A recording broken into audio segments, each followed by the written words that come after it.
So week 41 down, and I thought I'd change things up with the filming this week by switching back to my professional camera. For the last 2 months, I've been using the DJI Osmo Action 5 Pro to film my videos, just as it's incredibly compact and made filming in Europe a whole lot easier than taking a big bulky camera with me. So anyway, back to the stats.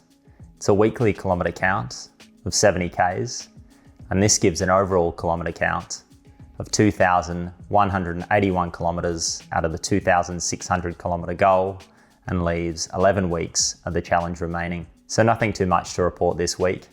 All of my runs were done locally in the Adelaide Hills, and the tingling in my left foot has pretty much completely dissipated, which is positive news. So in this video, I thought I'd talk about my original goal of attempting to increase my V02 Max to 63. So prior to going away to Europe, I didn't really make any progress with increasing my V02 Max from 62 to 63.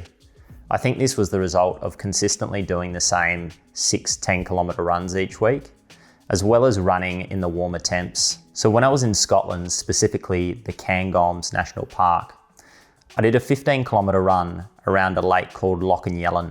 The interesting thing about this specific run was that it was the first run that I did in the UK where the temperature was similar to running in the Adelaide Hills midwinter. I think it was because of this, as well as the run being slightly longer than my usual 10 kilometer runs, that my V02 Max actually went up to 63.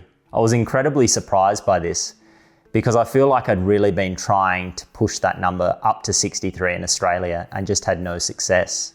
Unfortunately, I wasn't able to maintain the 63 number very long, and after about a week or so, it had dropped back down to 62. It really did feel great to get that number up to 63 though, because I never thought it was going to happen. That run around Loch Yellen still remains one of my favourite runs I did in the UK. It really was just such a diverse track. Being able to run through the pines surrounding the lake, as well as being able to see the lake the whole time, just made it such a magical experience. As always, thanks for tuning in, and we'll see you next week.